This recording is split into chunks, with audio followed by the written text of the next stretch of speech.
safari ya kwenda mbinguni kupitia ujumbe. Inabidi mkapitie ndani ya ujumbe ya wakati ndio aende mkunyakuliwa. Na kama tunaweza toka nyumbani, kwa sababu tumeona kwamba ni ndani ya upendo wako na uso wako ndio tunapata amani, uponyaji, wokovu, baraka, yote ni kuna bezwe, hata na unyakulivu. Bwana Yesu, hapa njoo mambo ya lazima, mambo ya kweli, utajiri ya kweli, sante ya kweli, ni ndani ya ujumbe ya wakati. Huruma ya kweli, utakaso wa kweli, imani ya kweli, ya kunyakuliwa, meza ya fete 3h30 au Seigneur, yote liko ndani ya ujumbe. Dimanche tulisikia mtumishi wako anasema kweli ya kwamba mwenye aliumba mbingu na nchi amekuja duniani leo katika umbo la mwanadamu, anavala nguo za kibinadamu, anakula chakula cha kibinadamu, ishara ya kwamba msiku za mwisho Mungu tena angejitokeza miongoni mwetu ndani ya umbo la mwanadamu. Akatuuliza, je, munaona hilo? Hahitaji tafsiri, hailombe tutafsiri, ni kweli. Eske tunaona ile? Akatuuliza na shida, kasema amen. Akasema hahitaji tafsiri, mimi nahitaji kudhihirisha. Ulisema wewe mwenyewe Dimanche, ulituambia tutabacha kama yatima, ndarudia, ndakuwa pamoja nani na ndani yenu hadi mwisho wa dunia. Ndio ulianza ambia kila mtu asogee. Unamwambia shida zake na nani, unamjibu na wewe sogea. Uko na luma hivi, unateseka hivi, anapata jibu. Wewe sogea. Unamwambia unateseka kia hiki na hiki na hiki, anapata jibu, anaenda na wewe sogea.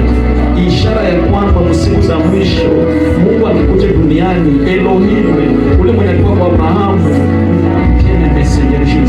Elohim kwa herufi kubwa, Roho Mtakatifu mwenyewe aliyeumba mbingu na nchi, anakuja duniani ndani ya umbo la mwanadamu, anakula chakula cha kibinadamu, anavala manguo za kibinadamu. Mungu kwa herufi kubwa Elohim, hahitaji hata tafsiri, inahitaji kuaminiwa na kuaminika, na inahitaji kudhihirika. Na ndio kasema kwa mwisho, na kila mtu mwenye yuko ndani ya uwepo wa Mungu apone, aokolewe na ajazwe kwa Roho Mtakatifu. Na tunaamini ya kwamba ile uwepo iko hapa. Asante kwa yote. Mungu wangu mkuu, wanijaza mwenyewe na uzima ukatika wewe. Nina raha moyoni na mali halisi, ninaishi katika upendo. Nina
Zeluksi mimi najisikia tuko ndani ya uwepo wa Mungu. Amen.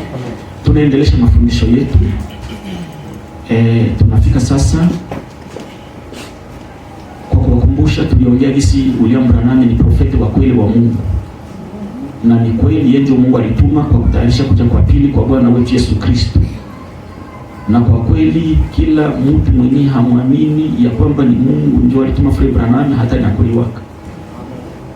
Na nilimwambia kwamba kizazi cha Paulo, kizazi cha Bairene kilishakaisha. Leo sasa kama mtu anapenda kuwa Mkristo ni kuamini mjumbe wa wakati yetu William Marion Branham. Kwa kweli mbele ya Mungu benye habamini message ndio bapagani. Benye habamini ujumbe wa Frere Branham kwa kweli mbele ya Mungu ndio wanampinga Kristo. Paske Kristo ni neno la kweli linalopakaliwa. Ni ujumbe ya wakati yetu ndio Kristo. Alors mwenye hamini mjumbe ndio anti Kristo. Mwenye alipinga Noe ndio anti Jehova. Anapinga nani? Mungu. Mwenye alipinga Musa alipinga nani? Mungu. Mwenye anapinga William Marion Branham anapinga nani? Mungu. Mwenye anapinga ujumbe ya Frere Branham ni mpinga Kristo. Kama kuna mwenye atasikiliza hii declaration atanisamehe, lakini kwa kuangalia mzuri, balikatala Yesu, balipinga nani? Mungu. Balikatala Elia, balipinga Mungu. Banakatala nabii wa wakati yetu, banapinga Kristo. Hata mtu ahubiri muda mrefu anapinga Kristo. Basi na salari ya wale watu ni kwenda kumoto wa jehanamu, sababu balikatala mjumbe na ujumbe. Ndio kwa maana wewe uko mwenye heri kuona gisi uliamini. William Branham alizaliwa kama Yesu. Kama Yesu juu ya nini? Ile nguzo ya moto iliyoshuka siku Yesu alizaliwa ilionekana kwa kitanda cha profeti. Ilikuwa ya kuonekana kwa macho, haikuwa ya kuonekana si ndoto. Muumba mbingu na nchi akafika pale. Na siku Yesu alizaliwa ndio vile vilikuwa. Na ushuhuda kwa ndani ya Biblia, ba majusi baliona ile na ba berger baliona ile. Amena. Amen. Ishara ya kwamba msiku za mwisho Mungu atakuya tena ndani ya umbo la mwanadamu, ili fale kukue mtu na Mungu atatumikisha. Alipenda tumike na Frere Branham kwa sababu yeye mwili yake inalizaliwa nayo hapa kudunia, yeye Bwana wetu Yesu Kristo iko kiti cha rehema, iko natutetea kila saa. Inalomba saa chagule mmoja mkati yetu shibatu amtia kwa mkono wake usudi, haleluya, atie ndani yake ile karama ya Yesu. Ule ndio Nuhu wetu, ndio Musa wetu. Benye banaamini ile message banaponoka moto yenye natalunguza hii dunia. Mungu anashuka usiku anazaliwa, miaka 3 Mungu anamsemesha kinaganaga, akamwambia utengaishi pembeni ya New Albany. Sasa alieneza miaka 7, Mungu akamwambia usivutake, usikunyake pombe, juu siku utakomana mimi nitakutumikisha. Anaeneza miaka 15, njoo hapa kutufikia, acha basi tusome tuendeleshe. Ndaleta vile vile gisi anasema. Basi mtege masikio. Et puis je me souviens, j'ai grandi. Tena ninakumbuka nilikoma. Je suis devenu un jeune homme. Nikawa kijana mwanaume. Je vais me dépêcher pour terminer d'ici quelques minutes. Taharikisha nimalize hapa kitambo tu. Quand je suis devenu un jeune homme, nilipokuwa kijana mwanaume, j'avais le même genre d'idée que tous les jeunes hommes. Nilikuwa na mawazo yale kama vile wanaume vijana wote. Nukta 3. J'avais rencontré des jeunes filles. Niliweza kukutana na vijana binti. Vous savez, j'étais très timide. Unajua nilikuwa mpole sana. Vous savez, j'ai fini par me faire une petite amie. Unajua na mimi nikafikia kujipatia rafiki. Et j'étais comme tous les garçons d'une quinzaine d'années. Na nilikuwa tu sawa vile wavulana wengine wa miaka 15. Et alors? Na waza basi. Oh, elle était jolie. Oh là là. Alikuwa mrembo. Oh là là. Oh là là. Elle avait des yeux de colombe. Alikuwa na macho ya hua. Elle avait des dents comme des perles. Alikuwa na meno kama lulu. Un cou de cible. Na alikuwa na shingo kama msambi. Elle était vraiment jolie. Alikuwa mrembo kweli. Et un autre garçon, il 3 points. Jana mwingine mwanaume 3. Nous étions copains. Tulikuwa marafiki. Alors il a emprunté la vieille Ford modèle T de son papa. Akakopesha kwa ile Ford ya zamani model T. Et nous avons pris rendez-vous avec nos petites amies. Na tukakamata miadi na wapenzi wetu wadogo. Nous allions sortir avec elle en voiture. Tuliposhwa kutoka na wasichana katika gari. Nous avions assez d'argent pour acheter des gallons d'essence. Tulikuwa na pesa ya kutosha kwa kujinunulia jerikeni 2 ya mafuta. Il fallait relever la roue arrière de la voiture pour la démarrer à la manivelle. Ilikuwa inabidi kuondoa tairi ya nyuma ili tuweze kuwasha gari kwa manivelle. Je ne sais pas si vous vous souvenez de ça ou kumbuka, sijui kama nyinyi pia mnakumbuka jambo hilo wala na. Pour la démarrer à la manivelle. Kwa kuweza kuwasha gari kwa manivelle. Je ne sais pas, j'ai passé assez de ça s'est passé assez bien pour nous. Ile ilikuwa inafanyika vizuri kwetu. Et alors, na sasa j'avais quelques pièces de 500 dans ma poche. Nilikuwa na bichele fulani ya 500 katika mfuko wangu. Et nous nous sommes arrêtés à un petit restaurant pour prendre 3 points. Na tukasimama kwa restaurant ndogo kwa kukamata 3. On pouvait acheter un sandwich, un jambon pour 500.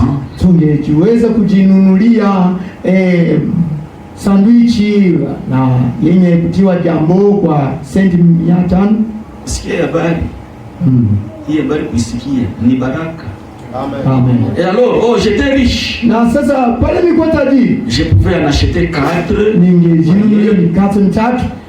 Et après que nous avons mangé les sandwichs et bu du Coca-Cola, na baada ya kukula sandwich zile na Coca-Cola, je suis allé rendre les bouteilles. Nikaenda kurudisha chupa. Et à ma surprise, na kwa mshituko mkuu, quand je suis ressorti, nilipotoka nyumbani, les femmes commençaient seulement à déchoir de la grâce à cette époque-là. Wanawake kwa ile wakati ndipo walianza kupotoka au-delà de la féminité. Kutoka katika ukike wao. Ma petite Colombe fumait une cigarette. Huyu wangu mdogo alikuwa akivuta tumbaku. Eh bien, na sasa j'ai toujours eu mon opinion d'une femme qui fume la cigarette. Kwa sababu kila mara nilikuwa na maoni yangu kuhusu mwanamke anayevuta tumbaku. Et je n'ai absolument pas changé d'avis depuis ce temps. Na tangu wakati huo sijawahi kubadilisha maoni hiyo. Exact. Ni haki. C'est la chose la plus dégradante qu'elle puisse faire. Ndio kitu kiovu cha chini zaidi mtu anaweza kufanya. Et c'est tout à fait exact. Na ile ni kweli kabisa. Et j'ai pensé que j'ai 3 points. Nikawaza kwamba ni nuktatatu. La compagnie de cigarettes pourrait me poursuivre pour ça. Unajua hawa watengenezaji au wenye viwanda vya kutengeneza tumbaku wanaweza kunifunga tu. Mais je vous l'ai dit. Lakini naambia c'est un coup monté du diable. Hiyo ni mpango wa shetani. Cigarette, tumbaku, pombe. Un coup monté du diable. Ni mpango mbaya shetani alipanga. Rien d'autre. Hakuna kingine. Il n'y a rien dans ce pays qui tue et qui sabote plus que ça.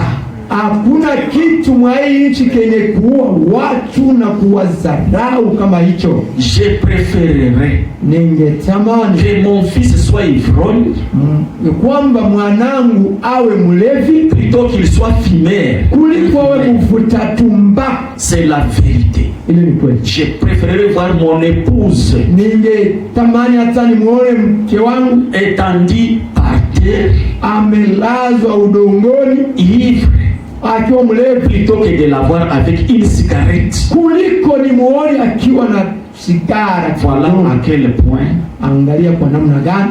Oh Seigneur. Oh. Cet esprit de Dieu qui est avec moi. Hii roho ya Mungu iliyo nami, s'il s'agit bien de l'esprit de Dieu, kama kweli ni roho wa Mungu, vous pourriez le contester. Munaweza mkaipinge. Vous qui fumez la cigarette, nyinyi ambao mnavuta tumbaku, vous avez peu de chances de vous en tirer quand vous arriverez là-bas. Muko na bahati ndogo ya kujiokoa mtakapofika huko. Que ça, chaque fois, vous remarquerez ndatambua sur l'estrade kwenye jukwaa comme il condamne ça. namna anahukumu jambo hili. C'est une chose horrible. Ni kitu kiovu sana. N'y touchez pas. Msiguse tumbaku. Mesdames, mabibi, si vous avez été coupable de ça, kama muliwahi kupatikana na kosa ya kuvuta tumbaku, je vous en prie, na waombeni na au nom de Christ, kwa jina la Kristo, n'y touchez plus. Msigusake tena tumbaku. Ça vous ruine la santé, inawaharibishia afya, ça vous tuera, itawaua. Ça toi pas. Hiyo ni Dr. Tan. C'est du cancer. Itawaletea kansa ramassé en pleine pelle, ambao unalokota we mwenyewe. Les médecins, muganga, essaient de vous mettre en garde. Nao wanajaribu kuwapa angalisho et de voir qu'on peut vous vendre cette camelote là, na kuona namna wanaweza kuwauzishia hiki kiangamiza. Si vous allez à la pharmacie et que vous disiez, kama ungeenda kwenye farmasi na useme acheter, je voudrais acheter pour 50 cents de cancer, natanunua, unasema muniuzishie kanseri ya senti 500.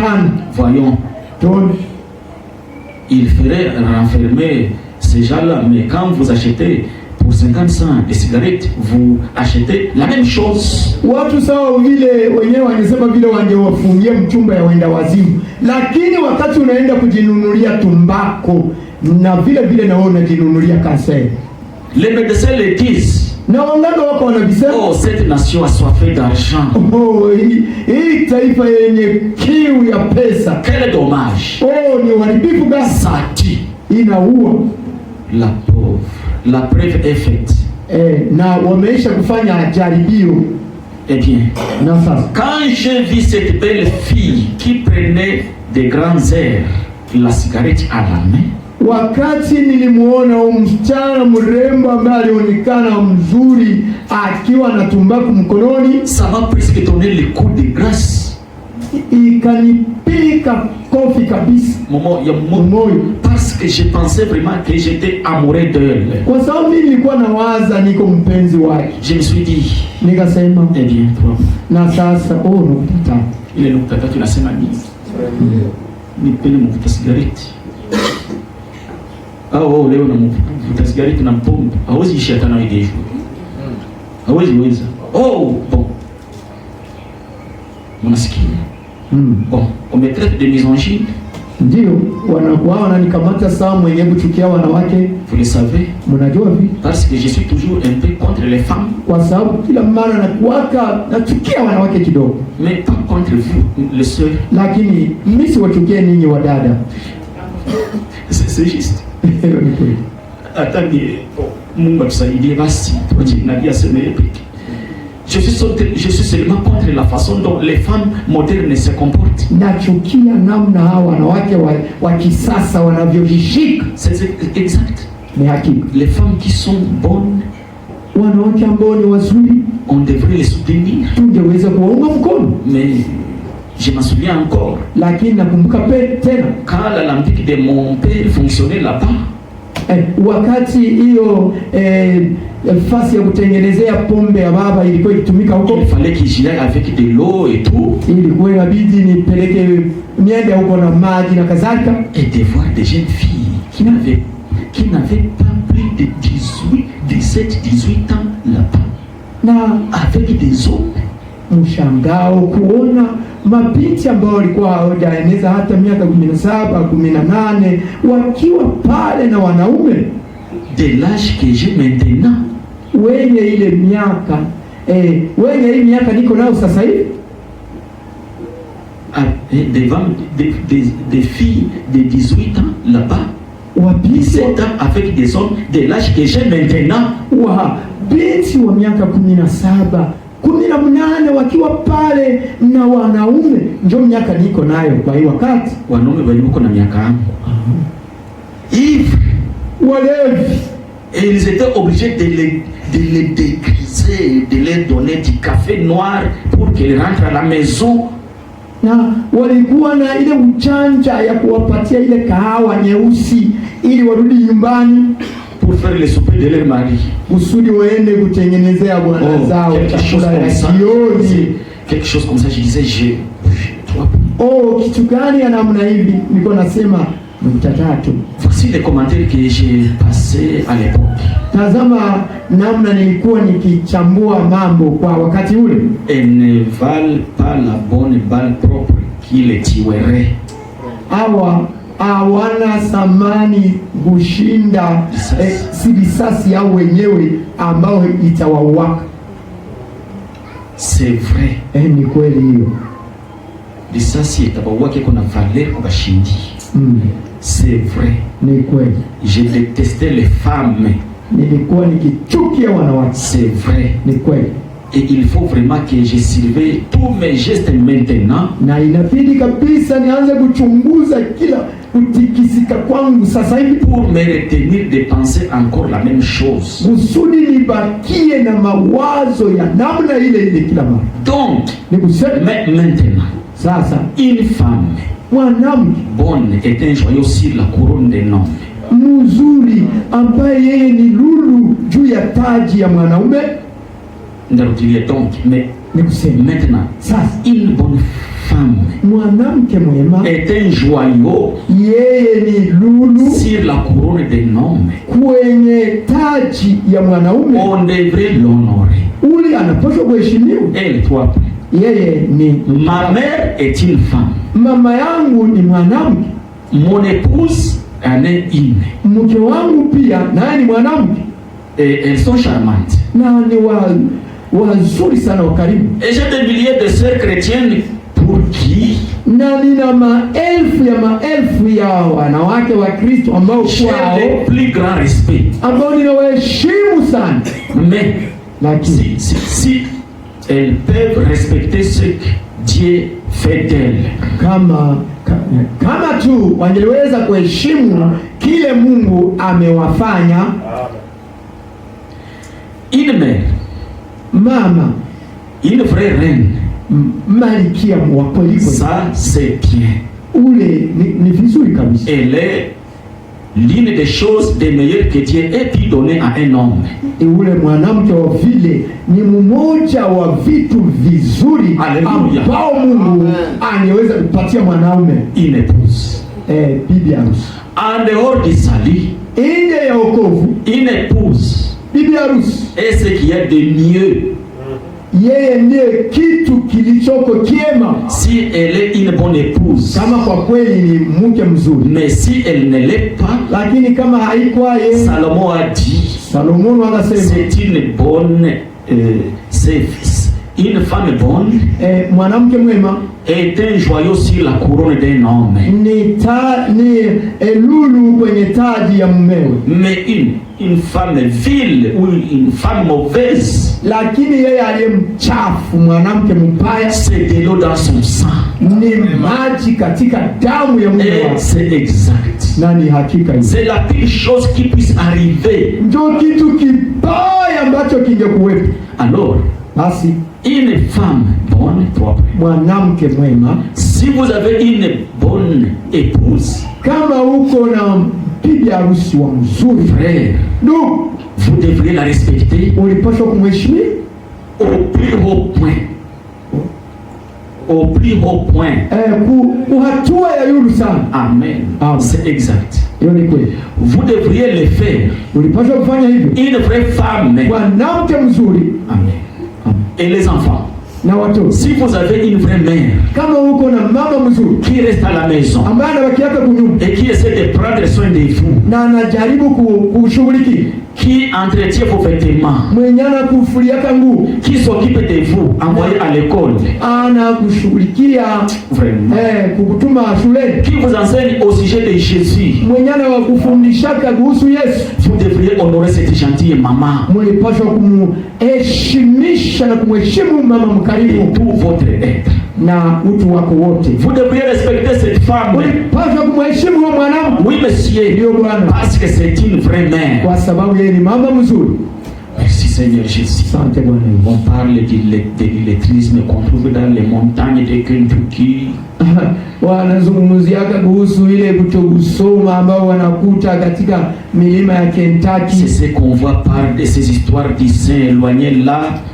na ndio wenyewe wanaonaga kuhusu hizo historia za watakatifu waliohama huko. Certaines de ces vieux moments des saints éloignés, na kuhusu hizo nyakati za watakatifu waliojitenga. Pour venir ici à Hollywood pour vous montrer à vous kuja hapa Hollywood kuwaonyesha ninyi les mères modernes, wamama wa kisasa, à élever vos enfants, kuwafunza nyinyi kulea watoto wenu, que son enfant à elle rentre à la maison une nuit, ambao mtoto wao huwa anarudia nyumbani usiku, les cheveux tout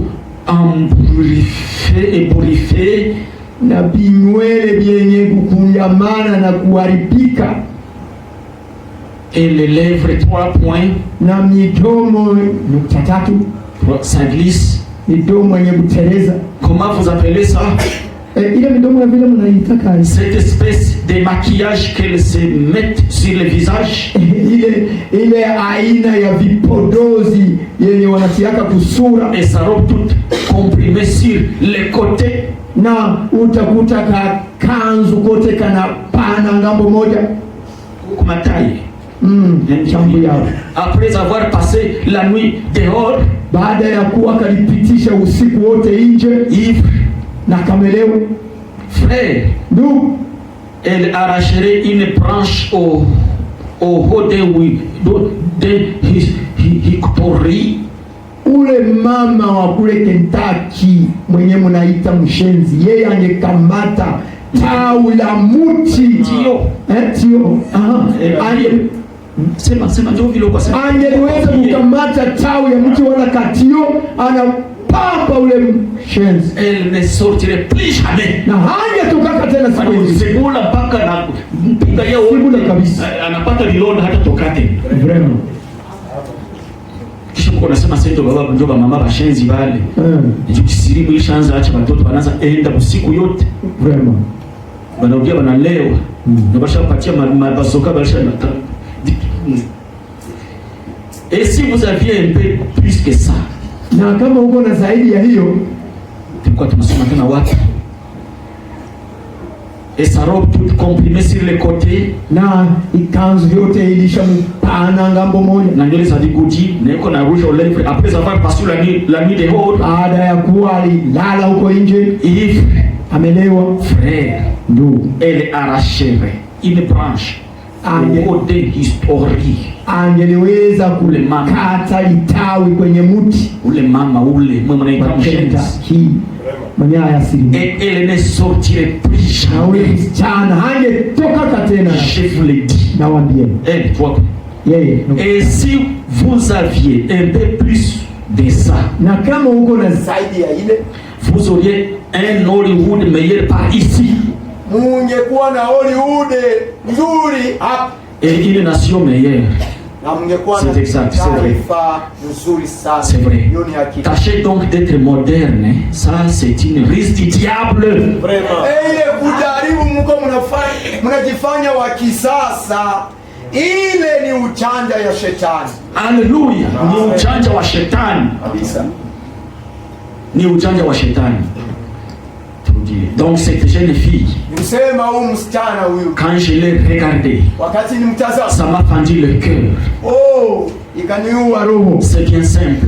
Je me suis dit, la pauvre petite, elle a dit, oh, tu veux une cigarette, Billy? No, nataka sigara moja Bili. J'ai dit non. Nikasema non, mademoiselle. Hapana, pana wewe binti wewe. Hata urembo yako, shingo sawa vile nini? Sura sawa vile nini? Salimutapa. Ndiyo. Salimutapa sana. Vile ni vya nje. Hakuwa najua ingine ya ndani. Njoo anadécouvrir. Anatambua. Anadécouvrir. Anatambua. Elle a dit. Akasema une cigarette, utachukua hata sigara moja Bili? J'ai dit non, mademoiselle. Pana. Non, mademoiselle. Hapana binti wewe. J'ai dit je ne fume pas. Nikasema sivutaki. C'est ça. faut prendre position pour Christ. Njoo hivi, kamata upande wa Kristo. Message nasema je ne filme pas. Ujumbe inasema pas de Dieu ne filme pas. Usitake, maana wa Mungu hakutake. Elle a dit. Akasema. Bon. Sasa. Tu as dit que tu ne dansais pas. Ulisemaka hauchezaki hata. Il voulait aller à un bal. Un bal.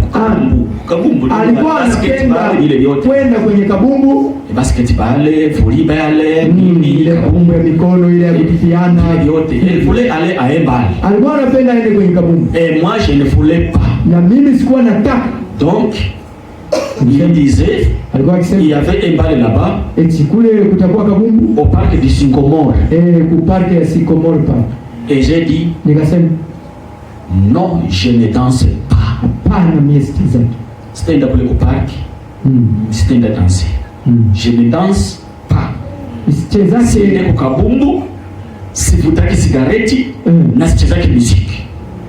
Écoutez les prophètes. Musikie nabii. Kama mtu anapenda apate avenir ya mzuri, c'est ici qu'il faut commencer. Hapa ndio kuanzia. Kama unapenda kuwa na avenir mzuri kule mbele, ufike mbinguni, na uende makuta, na upate faida ya mzuri, hapa ndio kamatia decision. Kabisa kabisa. Ungali jeune garçon, ungali jeune fille, ukamate decision ya parole. Ndio ndio. Na mimi naamini wewe mwenyewe unanisikia hapa sasa yuko mwenye heri. Juu yako asikia sasa hii ni ya maana sana. Ndio ndio. Kama kuna benye basha haribika, bali haribika kujua kukamata position ya neno ya Mungu. Influences zinakuwaka tu. Ushawishi ziko. Wewe niambia sema utaishi bila kushawishiwa. Muimbaji aliimba ukishawishiwa na ukiitika, c'est ta faute. Ni kosa yako. Ndio, c'est ta faute. Ni kosa yako. C'est ta faute. Ni kosa yako. Ndio, ukishawishiwa na uitike, c'est ta faute. Ni kosa yako. Alors demande pardon à Dieu. Basi omba sama kwa Mungu. Et Dieu va t'aider. Na Mungu atakusaidia. Frère Branham a dit. Elle a dit. Ndugu Branham anasema kwamba akasema. Sasa kule dada ule.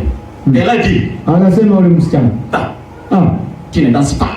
Au chezaki. Tu ne filmes pas. Au vutaki. Tu ne bois pas. Au kunywaki. Qu'est-ce que tu fais pour t'amuser? Sasa unafanya nini kwa kujifurahisha? Maana badala wanasemana mafia ni kwa sababu nilikuwa pale. J'ai dit. Nikasema. Eh bien, sasa j'aime la pêche. Ninapenda kuloa. J'aime la chasse. Ninapenda kuwinda. J'aime la pêche. Ninapenda kuloa. Et j'aime la chasse. Na ninapenda kuwinda. Ça ne l'intéressait pas. Ile abila hakuwa anabihangaiki. Alors elle a dit. Basi akasema. Prends cette cigarette.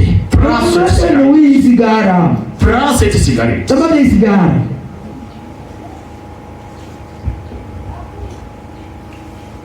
J'ai dit.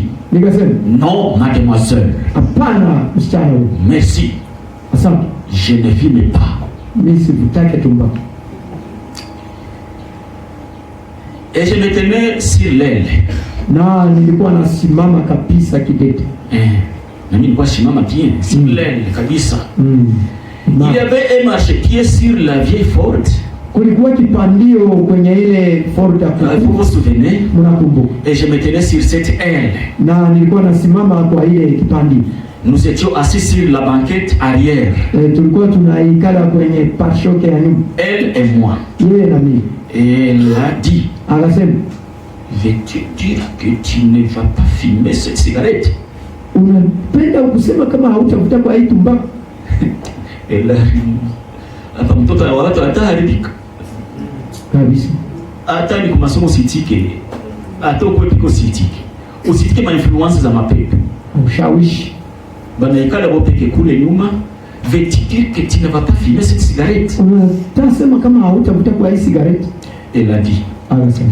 Nous les filles, si babinti, on a pris des crânes kwa chefu. Shingo bakrani kwa shingia. Aha. Ndio tulishakuwa basilimu. Que toi. Ushinda wewe.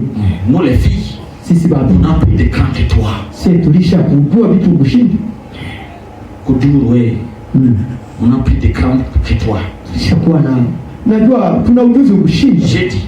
Nikasema non. Pana mademoiselle. Pana wewe binti. Je ne crois pas que je viens faire ça. Siamini kama naweza kufanya vya vile. Elle a dit. Akasema. Eh bien. Sasa. Espèce de grosse poule mouillée. Wewe uko aina kikuku kikubwa cha kulobana. Iko sana kampitisha tena mumeno. espèce. Una espèce ndio nini? Uko yote kuanzia tate ku mama na baba ba espèce. Espèce kabila yabo yote pule mwiye kuku ya kulobana.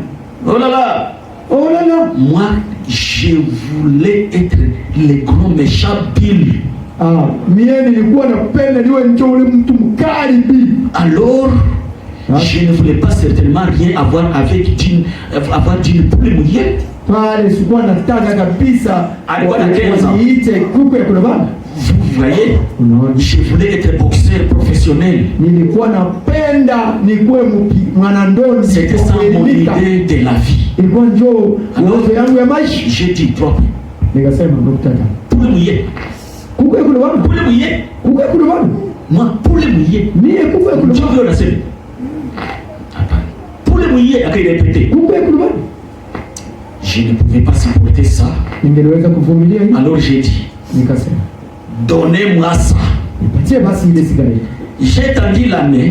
Nikamnyosha mkono. Je me disais. Nikasema. Je vais lui montrer moi si je suis une pule mouillée ou non. Basi pale ndio nitamwonyesha kama niko kuku ya kulowana au la. J'ai pris cette cigarette. Nikakamata ile sigara. Et j'allais allumer l'allumette. Na karibu niwashe na moto. Bon, je sais que vous trois points. Or, je ne suis pas responsable de ce que vous pensez. Na ninajua ya kwamba nyinyi japo mimi sihusike na binyamu mtawaza. Je suis seulement responsable de dire la vérité. Mimi nahusika tu na kusema kweli. Au moment où j'allais allumer cette cigarette, wakati tu nilitafuta kuwasha ni aussi déterminé à la fumer, na tena karibu nilikuwa nimeamua kuivuta, et je le suis à prendre cette Bible, kama vile tu ninahusika na kukamata hii Biblia. Voyez-vous, non, j'ai entendu quelque chose qui faisait, nikasikia kitu yenyewe ilifanya. J'ai essayé de nouveau, nikajaribu tena, je n'arrivais pas à la porter à ma bouche, sikufikia kuifikisha kukinywa. Je me suis mis à pleurer, nikaanza kulia, je l'ai jeté par terre, nikaitupa chini. Ils se sont mis à se payer ma tête, wakaanza kunichekea. Je suis rentré à la maison à pied, nikarudia kunyumba na miguu, à travers les champs, nikipita mashamba. Mungu apewe sifa. Amen. Mungu apewe sifa. Amina, amina. Hakuya kuwaka mtu mwa hii dunia vrema mwenye alitafuta kavuta sigareti nguzo ya moto ikaipo, munipatie mmoja haiko anakuwaka.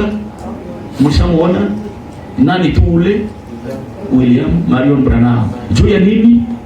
Juu Mungu alisema mubande dimanche, ishara ya kwamba akasema nini? Roho wa Mungu angekuja duniani munini? Mungu ya nini? Roho Mungu ni nani?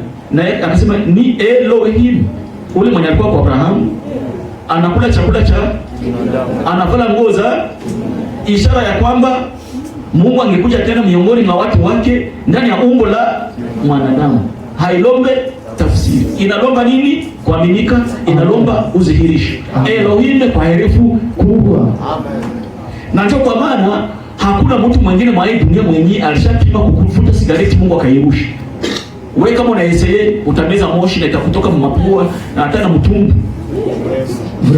Ndio. Na mkiwe itatoka. Lakini yeye Mungu anarusha. Mtu wa special sana. Nabii wa special sana. Mungu wa special. Kweli. Hatuamini vitu bure bure. Ndaeli mimi nasikia fier sana kuona mie chef wa hii kizazi ni Mungu yepe. Amen. Mchungaji wetu ni Bwana wetu Yesu Kristo. Amen. Amen. Amen. Amen. Amen. Sasa mimi naisha, akarudia wapi? Akarudia kunyumba na miguu. Akaacha dada pale na gari hapo. Akamwacha pale. Alipita tena mjia, hata alipitia ndio mashamba na kweli ilikuwa juu ya nini? Juu yako na juu yangu. Amen. Ndio Bwana Mungu akauliza kwa ile jeune fille mwenye alikuwa kipofu. Aseme unaamini ya kwamba Mungu alituma Frere Branham juu upate macho? Dada akaitika, ndio mimi naamini. Frère Branham akamugusa nguzo ya moto, na njoo mikono yenyewe. Amen. Amen. Ule dada nguzo ya moto kagusa macho yake, akaona. Frère Branham akamuuliza, unahitaji upate macho ya rangi gani? Dada akasema mimi napenda ya blue. Pale pale macho ikageuka blue. Amen. Nani mwingine anaweza fanya vile? Huo ndio isi mjina la Yesu Kristo. Mimi nabaambia Frère Branham ni mtumishi wa kweli wa Mungu. Kweli. Na ni mtu wa kuaminika mwa hiki kizazi. Amen. Kama unapenda uone Yesu, ifo muone kupitia Frère Branham. Amen. Kama ningesema leo, Mungu apewe sifa. Amen. Je me souviens, nakumbuka un jour, siku moja tunaenda sasa ku pombe sasa. Si Mungu anamshindia sigarete. Ndio. Ndio. Tunaenda sasa ku pombe, gisi baba yake yeye peke. Est-ce que mko pale? Ndio. Habari zenu? Nzuri sana. Sasa ni kwa somo na habari mnakuwa furaha sana. Ndio. Na mtakutaka mimi nafanya kusirika. Makati mimi najua, mimi naamini nabii wa kizazi Yesu Kristo mwenyewe ndani ya mtu, mimi napata kuwa na furaha. Wewe kumsha kuona roho wa Mungu anakuja dunia ndani ya Mungu na mtu. Na ule mtu kama tunasema anavaa nguo za kibinadamu, si ndio veste, si ndio kravate, si ndio chemise. Akikula nguo za akikula chakula cha kibinadamu, alikuwa anakula ugali ya muhindi kwa hati white. Ndio. Na maharagi. Mnapenda niseme nini? Alikuwa anakula sandwich iko na iluma hizi mnauzaka hapa. Juu sandwich ni ile ngano, ni ile sukari, ni ile maji, ni ile na moto ilitengeneza, na iko na iluma hapo. Anakula chakula cha kibinadamu, lakini ni Elohim. Njoo vile Mungu anasema, na hailombe tafsiri. Vraiment. Kama tafsiria basi. Njoo maana siwezi kutembea niko nasika tu, furahi tu sana. Na sifurahie makuta. Sifurahie manguo za Bwana nene. Nafurahia njoo ujumbe na mjumbe. Mungu anakuazika patu akakubauzia manguo za Bwana nene. Mungu atukane. Mnisamehe kusema vile. Apendai dunia ni vya dunia, upendo wa Mungu haiko ndani yake. Eske na manguo za mke ndio utafurahia au ujumbe? Eske mnajua kama mtu akipata $1000 inakira kabezo ya 3000? Na ile $1000 inamletea huzuni. Eske mnajua kama ukipata 10,000 unapata bezo ya 30,000? Na unakuwa insécurisé, unasikia hauko tena pièce. Unajua kama ukipata 1 million, hitaji zako zinakuwa za 5 million. Makuta hailetake raha. Raha ni ujumbe ya wakati. Amen. Raha ni Mungu mzima anayevala vesti. Amina. Bakina mamilioni ndabakiana na Mungu anavala Elohim, Roho Mtakatifu anavala vesti. Bakiana vyote ndabakiana huko. Tutaona nani ndio mwenye heri.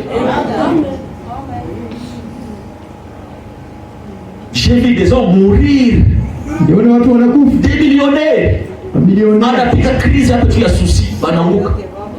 Ya uzuri. Lakini wewe mwenyewe kuna ujumbe, unalala na raha, unalamuka na raha, unaishi na Mungu. Na kuona Mungu ni kumuona ndani ya nabii wa kizazi. Na nabii wa kizazi ndio Kristo. Amen. Wa ile kizazi. Basi Mungu alisema Mungu naye anayejifasiria.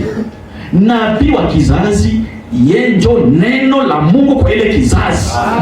Nabii naye ni neno, hamkusikia mzuri Kiswahili? Ndio. Naye pia ni neno. Donc on ne peut pas séparer ça. Mungu nibambie. Malachie 4:5 c'est qui? Élie le prophète, il est critique. Élie nabii. Ni nani? Haiko William Branham? Est-ce que la parole n'est pas Dieu? Et la parole est qui? Dieu. Merci, je pense que vous avez compris.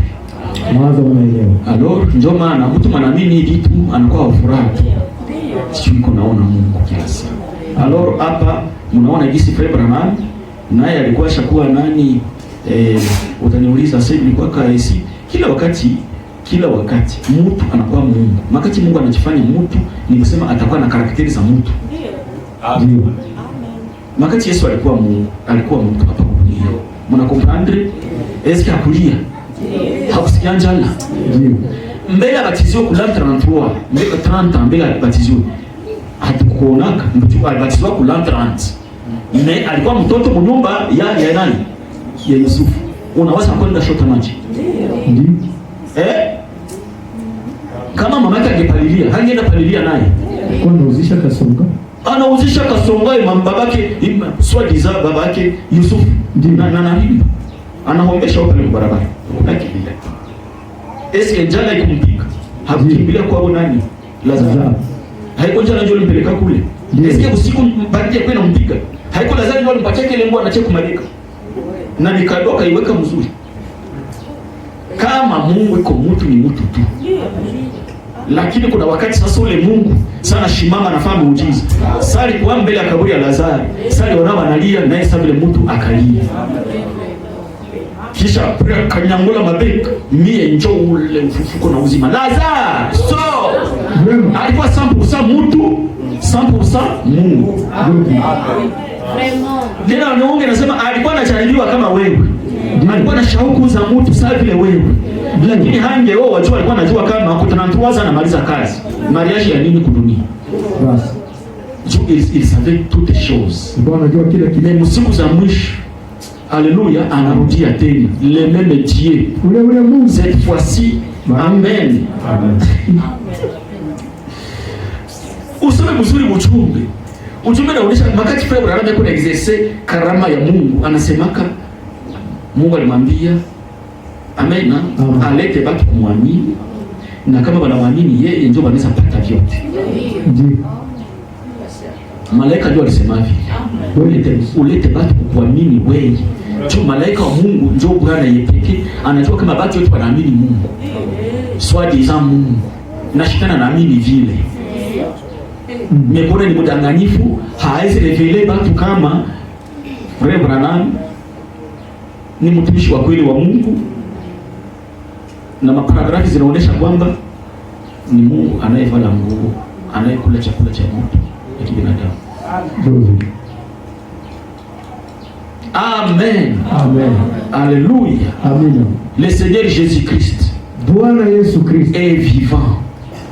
Il est parole. Amen. Amen. Je me souviens. Nakumbuka. Un jour. Siku moja. Papa allait à la rivière. Baba alikuwa ameenda mtoni avec les garçons. Na vijana wanaume. Mon frère et moi. Mlokangu na mimi. Il fallait qu'on parte au bateau et qu'on se promène le long de la rivière. Ilibidi tuingie na katika chombo na tutembee kando kando ya bahari. A chercher les bouteilles pour mettre le whisky dedans. Tukitafuta machupa za kutia amo kanyama. On était payé 500 la douzaine. Kila mtu alikuwa akimlipa 500 akipata chupa 12. Les ramasser le long de la rivière. Yeye utalokota kando kando ya bahari.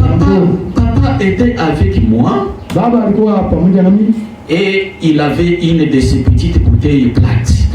Na alikuwa na machupa tudogo tuembamba. Je crois qu'elle contenait environ 1/4 de litre. Na waza tungeweza kuingia amo robo ya lita. Un arbre avait été renversé par le vent et papa 3 points. Na kulikuwa mti ambao ulikuwa umeangushwa na mpepeo na baba 3. Il y avait cet homme avec lui. Kulikuwa na bwana mtu mmoja pamoja na Monsieur Dorbich. Bwana Dorbich. J'avais son 3 points. Il avait un beau bateau. Nilikuwa na nini yake 3. Alikuwa na chombo kukuu. Il avait un beau bateau et je voulais me faire bien voir de lui. Alikuwa na chombo nzuri na nilikuwa napenda nione. Parce que je voulais me servir de ce bateau. Sababu nilikuwa napenda nitumikishe chombo hiyo. Celui-là avait un bon gouvernail alors que le mien n'avait pas de gouvernail du tout. Na ile ilikuwa na kiongoza mzuri, lakini yangu haikuwa na kiongoza cha mzuri. Ce que nous avions c'était des vieilles planches pour pagayer. Kwa sababu si yenyewe tulikuwa nayo ilikuwa tu ni litawi tulikuwa tunasozamo maji. Et s'il me donnait la permission de me servir de ce bateau 3 points. Basi kama angeweza kuniruhusu nitumikishe chombo yake. Alors il faisait de la soudure. Basi alikuwa akishona. Et il avait fabriqué des alambics pour papa. Na alikuwa akimtengenezea baba vyombo vya kupigia kanyama. Alors il prend. Na sasa mtoto ils se sont assis sur cet arbre. Waliweza kuketi kwenye ile mti. Et papa a sorti de sa poche arrière une petite flasque de whisky. Na baba akatosha mfuko yake ya nyuma chupa ya whisky. Il y a tendu, akamnyoshea et en a pris une gorge. Na yeye akameza kwayo. Il l'a tendu de nouveau à papa. Na kisha akamrudishia baba. Simona kisi banakunywaka. Anakunywa hapo. Anapatia mwenzake. Ili gorge kumeza ni moyo. Ndio nishauri wako na bo. Il a tendu à papa. Akamnyoshea baba naye. Qui a pris une gorge. Na baba naye akameza hapo limoni. Il l'a posé sur un petit rejeton qui avait poussé sur les côtés de l'arbre. Akaiweka kwenye kalitawi kadogo kaliotaka pembeni ya mti. Monsieur Tumboch l'a prise et a dit. Ule Dumbichi akakamata neno akasema, tiens Billy, tiens. Na wewe Billy, kamata. Njoo frère Branham. J'ai dit.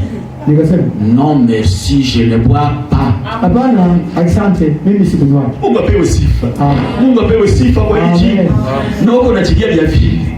Kama mtu anapropose vya haiko vya bien, katala. Il a dit, anasema, il a dit, Branham ne qui ne boit pas. Branham mwenyewe akunywa kitu. Chunga baki na Branham wote mbaba balevi.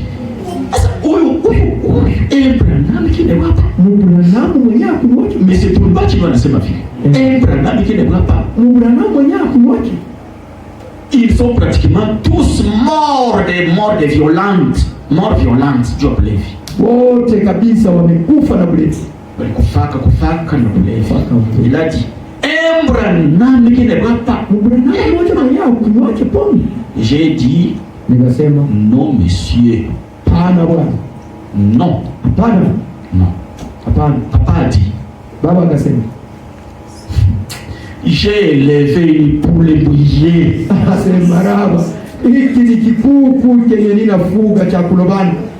Baba kiuliza, mon père qui me traitait de poule bouillée. Baba yangu akiniita kuku ya kulobana. J'ai dit, passez-moi la bouteille. Nipatie kwa ile chupa. Passez-moi la bouteille. Nipatie kwa ile chupa. J'ai enlevé les bouchons. Nikatosha kifuniko. Bien décidé à boire. Na nikiwa na uamuzi ya kukunywa mzuri. Et comme j'ai levé la bouteille. Na vile nilikuwa nainua chupa.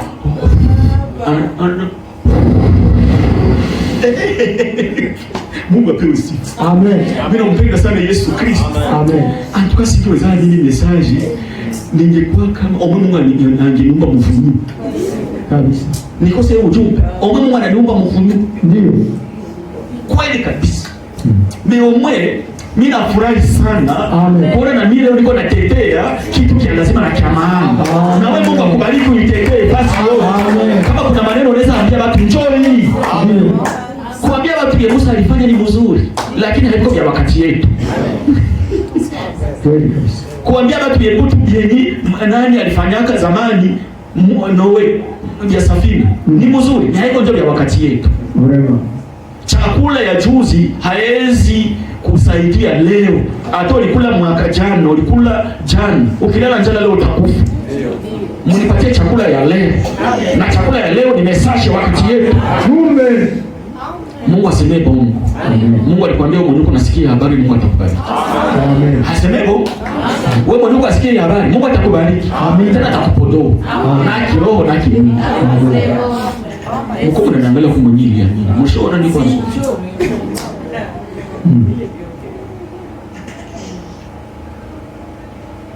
Mungu apewe sifa, sitasema nyingi. Amen. Umejua vile Mungu awabariki. Amen. Mbona nirudili? Jedi. Nikasema. Bumbache. Iko sasa niko naona gisi bako pale.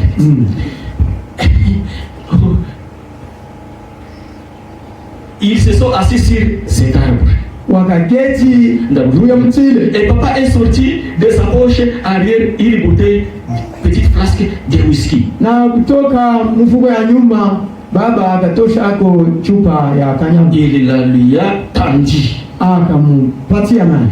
Et en a pris une gorge. Akameza tu limoni. Kubote boy balikunywaka, Mungu akaacha. Brumbacha akakunywa, Mungu mkimya. Babake na Branham akakunywa na wote wamchamba walikufaka na pombe. Mungu alibachaka. Lakini huyu Branham mmoja huyu. Juu ya nini yeye Mungu anarusha chupa kwa kinywa yake? Ni kusudi mie ni amini. Amen. Mwenye amini Branham anakuwa tu mwenye ole kabisa. Leo kuamini Yesu ni kuamini Branham. Kuamini ile periodi ya zamani, kuamini Jehova ni kuamini Noe. Ndio. Siku ya Mungu akaambia Musa hivi. Asema watu yako bako na misumbu. Musa akasema hapana, hawakwe wangu. Ni watu yako. Discussion ile kama chini, kama kenzi, kama sengi. Mungu anaambia Musa watu yako. Musa anasema hapana, ni watu yako. Basi palikuwa banani? Juu siku ya hukumu sasa batatuitaka. Bataitaka. Branham bako wapi? Njoshi hapa. Ndio. Unaweza bakita bapolo tenda. Amen. Njoo maana, haleluya. Amen. Beba taenda kuapele ya Paul. Ni bali bashakufa. Bashalala. Aba baleo Paulo atabafukuza. Mtoke. Mungu akatia mwenyewe akiwaka nini? Tulikuwa na Biblia na tukasema kwa lugha hata baba basha baraba kunde. Ni Yesu kubayua. Toke kule. Amen. Shiba Branham tunaingia. Amen. Musa alikuwa anasikiliza na Mungu. Juu ya nini hapa? Brumbache akameza. Babake na Branham akameza limwalimoe. Kisha bakaitia kumuti. Brumbache akailogota. Tiens. Kama tumili. Kuona jinsi ilifo mtu aoneshe position yake. Dada, onesha position yako kila wakati. Amen. Mungu atakutetea. Kila wakati tetea position yako en Christ. Ta position dans les messages. Tetea doctrine yako. Usisikie haya. Tetea mafundisho yako. Amen. Doctrine yetu ni yenye ile Mungu alitupatia kupitia Frère Branham. Amen. Hatukunyake pombe. Hatufutaki masigareti. Amen. Hatuendaki mabali. Amen. Kabumbu. Hatuendaki madansi. Amen. Mungu alikatana. Amen. Mungu apewe sifa. Amen. Kuna mwenye ataniambia sime alafu kama ni kabumbu ya leopard je kuacheza. Eski hatuwezi enda. Shime tulishapeza message. Raha yetu ni mpaka muujumbe tu. Amen. Hatuna wakati ya distraction. Mie ni distraction. Mungu apewe sifa. Amen. Sheti msipompacha napatia Branham sheti no merci je ne bois pas. Anasema hapana bwana, asante. Kunywa. Branham kile baba. Branham mwenye hakunywa. Mbona wote walikufaka na pombe? Ilaji Branham kile baba. Branham mwenye hakunywa. Non monsieur. Nikasema hapana bwana. Non. Hapana. Papa a dit. Baba akasema j'ai élevé une poule mouillée. Baraba niko na lea kipuku kimoja kulobana. Mon père qui me traitait de poule mouillée. Baba yangu ananiita kuku ya kulobana. Passez-moi cette bouteille. J'ai enlevé les bouchons. Bien décidé à boire. Et comme j'ai levé la bouteille, j'ai redonné la bouteille. J'ai pris mes jambes à mon cou. J'ai pris mes jambes à mon cou. Et je suis parti à travers les champs en pleurant. Quelque chose ne voulait pas me laisser le faire. Voyez, je ne pouvais pas dire qu'il y avait quoi que ce soit de bon à moi. Moi, j'étais bien décidé à le faire. Mais c'est Dieu, la grâce étonnante qui m'a empêché de faire ces choses. Moi, je voulais les faire. Mais c'est lui qui refusait de me laisser les faire. Dis-moi maintenant, pour qui? Faida nani? Faida yako. Pour que tu puisses croire ces messages. Tuamini ujumbe. Sisi tunaamini mtu mwenye hakuvuta pombe, hakunywa sigareti, Mungu akuitikaka ajisuie, ajichafu. Njoo mtu wetu tunaamini. Hatuamini mtu wa polepole. Amen. Plus tard, baadaye j'ai trouvé une jeune fille. Nikapata msichana Quand j'ai environ 22 ans, wakati nilikuwa na miaka 22, elle était absolument charmante. Alikuwa kabisa mzuri mkali. C'était une jeune fille qui allait à l'église. Alikuwa ni binti, alikuwa akienda kanisani. Pale ndio sasa anaeleza combien de 22 ans. Ndio akapata mchumba. 22. Wewe mwenyewe kuna prisa ya 22 ans ni zambi kabisa. Ni zambi. Wewe garçon kuna prisa ya 22 ans. Paulo anatufundisha hivi, soyez mes imitateurs comme je suis Christ. Kama vile ninamfuata Kristo. Muige ni mimi nafanya. Sasa leo tungesema tunaiga nani? Haiko William Branham? Ndio. Sasa vile naye aliiga nani? Kristo. Amen.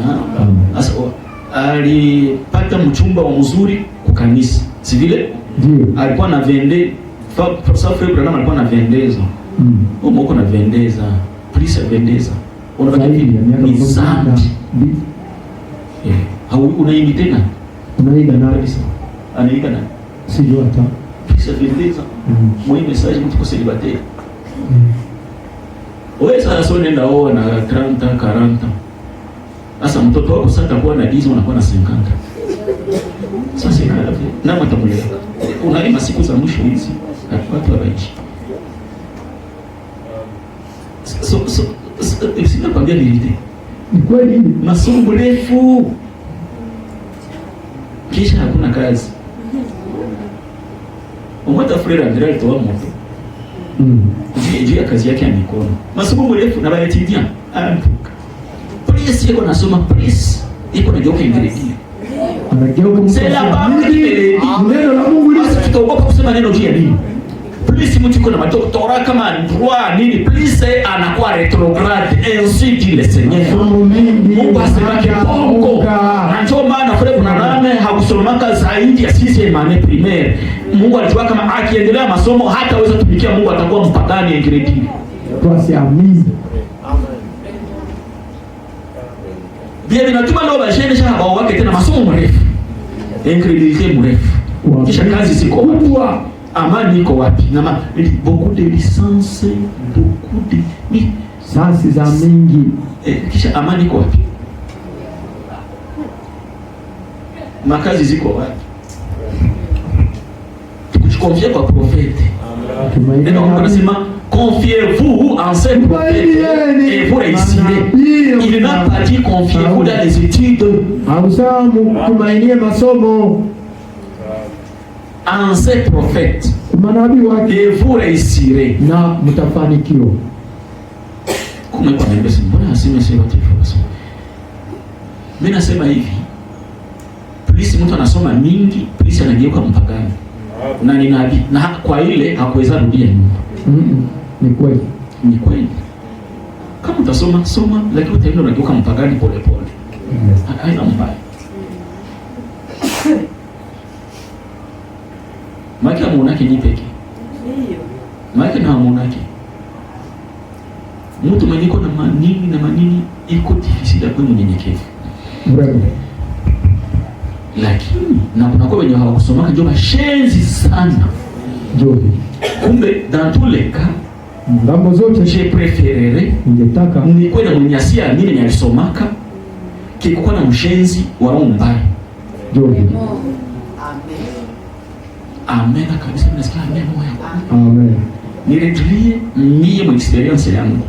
Je préférerais un ingrédient kwa si amen. Mwenye alisomaka. Que un ingrédient il est très. Ndio. Niko mtu ambaye muangalie ba daktari wote wa medicine si wanaheshima ba Biblia. Ndio. Meangalie bashenzi benye bakusoma kisema nazarawa ba Biblia. Non. Unakuta un docteur avec son chéri à la fête. Madame, alors à la maison.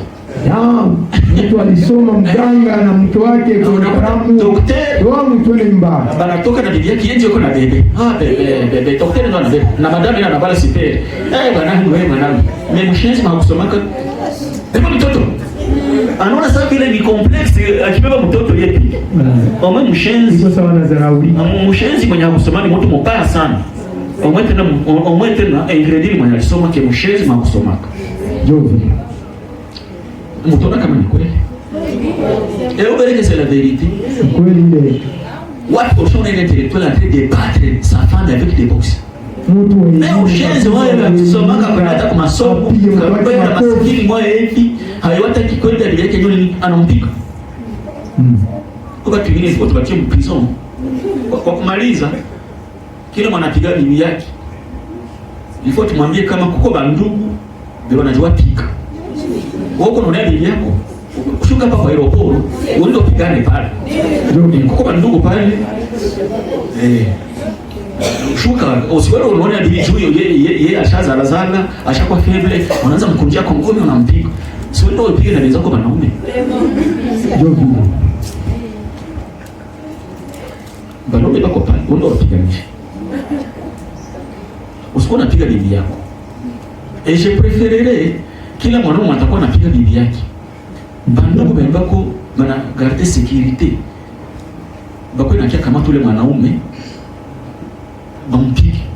Fimbo. Ndio, bampige mafimbo. Ndio mwenye anazistahili 100%. Bo ilikuwa tu entre parenthèses. Ndio. Mimi siwezi zala mtoto wangu nikupatia yeye. Juu mole mzuri na ninakwambia uzale baba na uzale mama uanze mpiga. Ndio wapi? Peut-être ni kusudi nimpige fimbo nilikuwa na désiré. Upima. Na mpiga kafimbo tu alfa kosa na ni neno wa Mungu. Neno wa Mungu wapi kunasema bwana apige bibi yake mafimbo. Haiko wapi? Est-ce que c'est l'écriture? Ça c'est mauvais. En tout cas, mes chers frères, imitez les prophètes. Vraiment frère, mimi nakwambia kwa kumaliza wewe yuko asema il faut des préparatifs. Ndio matayarisho. Tutaona jinsi frère Branham alichungulia. Tutaona jinsi aliendao. Tutaviona njoo tunaanzia prochaine. Na tunasema il faut imiter prophète mkila kitu. Ndio. Kama kunywa pombe na sisi tusikunywaki. Kama kuvuta sigareti na sisi tusivutaki. Kama alikuwa anaenda kwa makabumbu na sisi tusiendaki. Kama alikuwa anakamata position kwa parole na sisi tukamate position kwa parole. Si vile? Amen. Alléluia. Amen. Amen. Amen. Parce que on a vraiment moi j'ai il y a 40 ans. Sasa kuna kwa wakati yenye mbili hata zala mbili. Sasa kama mtoto kama kuna ingine 5 bila grossesse na ingine 5 10. Sasa 50 hamu ya zala. Sasa kama mnapata kwa neema Mungu, mtumishi wa Mungu anakuombea unazala mtoto wa kwanza à l'âge de 50 ans. Sana kwa na 10 au kuna 60 na matasomesha yule mtoto. Usimtenda mtoto wako kuna kenza utakosa kwa invalid. Hauna tena kazi ya kufanya. Una samani. Bazazi yetu balituleaka. Si vile? Hapakuwa na infra. Mimi nakumbuka kwetu tulikuwa tunamalizaka emwa hatukwenda heme. Na tunaishi. Ndio. Na mama iko na tibwa nake.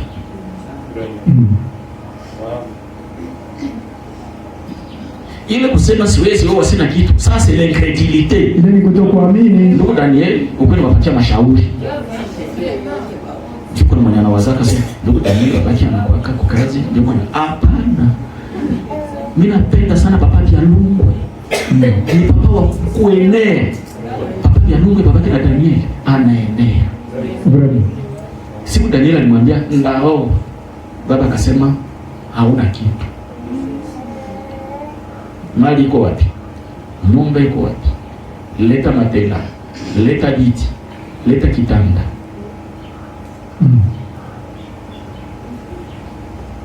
Sio vile? Leta mali, leta kitanda. Daniel alienda omba Mungu aulie Maron Branham, akapata kitanda. Akaomba tena Mungu aulie Maron Branham, akapata matela. Akaomba Mungu aulie Maron Branham, akapata nusu ya maji. Baba akamwambia, "Biki iko wapi?" akaomba Mungu wa William Roho Branham, nikaona anatoka Bukavu analeta viti. Mungu apewe sifa. Sasa nyumba yako utaishi hapo iko wapi? Akaomba Mungu wa William Roho Branham, akaipata hapa chini. Na tukaendai visite na tukadiskite. Akaomba Mungu wa William Roho Branham, akapata loyer. Basi.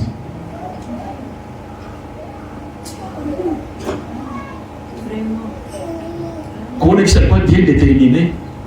Akaenda kidogo, akaenda pana nusu kwanza. Mzazi akasema, okay, mimi naona. Ndio mzazi yule. Okay, mimi nakusindikiza sasa.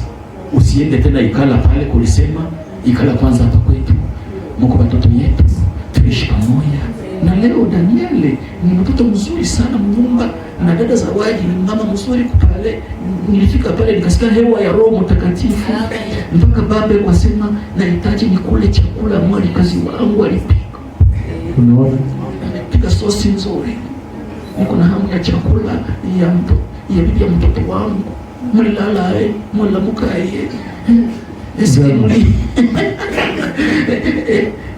Ndiye munge wazazi petete pate kuna jiopoze kumareja hapana. Mzazi mzuri anaforma kama mtoto.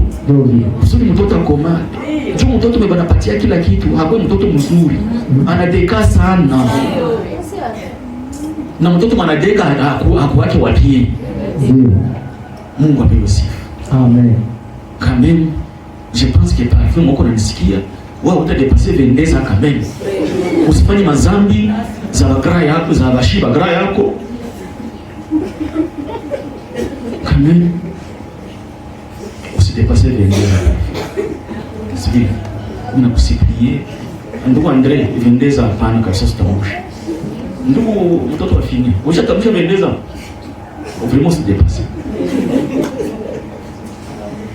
Mtumishi wa Mungu ushadepasse 22 ans. Ushatambuka de 22 ans. Unafika pale. Ushakuwa na 22 ans. Ushatambusha? Hapana. Uko deja na 22 ans. C'est le moment. Tangu leo anza angalia. C'est la parole. Neno tena mkanisa. Amen. Amen. Haleluya. Amen. Vraiment Mungu awabariki. Amen. Tushikane tuombe Mungu. Ni habari njema. Tuko tunaenda mkunyakuliwa. Na levema ya mtu inakuwa ndani yake. Sasa mzeti. Amen. Amen. Yote liko ndani yetu. Mungu awabariki. Amen. Tunasikia deja habari ya Frère Branham. Gisi alivyoifanya. Gisi bilikuwaka na tutaendelea sasa, tutafika sasa kwa mariage yake. Antuka mimi nafurahi sana kusikia maneno ya hivi. Amen. Amen. Mungu awabariki. Amen. Kila mtu aombe Mungu pale kwa yuko. Yesu Kristo mkombozi. Tunakushukuru sana kusikia hii neno. Kila mwenye anaamini message, akiamini habari njema kama na hii, Mungu mubariki. Umupatie nyumba, umupatie amani, umupatie araha, umupatie Saint-Esprit, umupatie upendo. Car voici, je vous enverrai guérir les prophètes. Merci Seigneur Jésus. Je serai avec vous et même en vous jusqu'à la fin du monde. Seigneur, nasikia upendo wa mingi sana ndani ya moyo wangu. Na upendo wenyewe iko na source ndani ya hii broshiri. Ndani ya neno lako la kweli. Neno la uzima. Bwana, bariki kila mtu na kila dada mwenye kwa pasai. Yesu Kristo, ni chini ya damu yako ndio tunachikabidhi. Asante. Asante Bwana Yesu Kristo. Upewe sifa siku zote milele na milele. Ninakupenda sana. Ninakuamini na ninakuabudu. Kila mgonjwa upatie uheri na uponyaji. Kwa kupigwa kwako tumepona. Kila mwenye kwa problem Seigneur, umpatie solution. Kila mwenye hana amani, umpatie amani. Kila mwenye kuna pepo ya ukabila, tribalisme, mimi naikemea kwa jina la Bwana Yesu Kristo. Utusaidie shie wote, tuishi pamoja, tulime shamba pamoja, tuhubiri pamoja, tuombe Mungu pamoja, twende kusoko pamoja, tujenge pamoja. Haleluya! Kisha tupate kunyakuliwa pamoja ndani ya upendo wa Kristo, bila ubaguzi wa rangi, bila ubaguzi wa kabila, bila ubaguzi yoyote.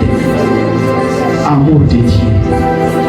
Bien-aimé Seigneur Jésus, ubariki Sud Kivu yote na Nord Kivu, ubariki nchi yetu yote, ubariki watoto ya Mungu fasi yote mwa Afrika, mjina la Bwana Yesu Kristo. Hata na Bulaya, hata na Amerika, hata na kule kuya Israeli, fasi yote kwa mtoto wa Mungu anapatikana, umubariki.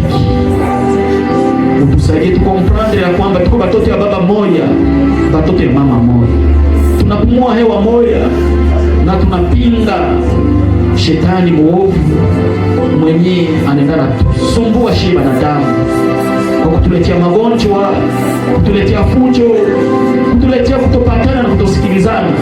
Tunamkemea kwa jina la Bwana Yesu Kristo. Mungu tupatie amani, amani ndani ya roho zetu.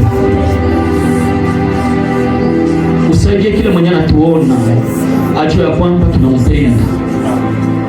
Kila mwana tusikie aamini ya kwamba tunampenda sana na tunamwombea jina la Bwana Yesu Kristo. Utubariki hivi. Amen. Eske mnampenda ujumbe? Mnapenda tuendeleshe tena siku nyingine? Mnapenda hizi habari? Haleluya. Na waprometi ya kwamba kama kuna mwenye kuna kitabu l'histoire de ma vie atendanzia ku page 20 njoko tunafikia page 20 ku paragrafe ya 3 ndio tunaona jinsi Nabii Branham anaenda chungia, na sisi tuende tunamfuata njia yote. Amen. Na warapele kimwezi wa pili tutakuwa na ndoa kwa ndugu Bugizi dada Rosette na mtoto wake na ndugu Mwanekala Musau.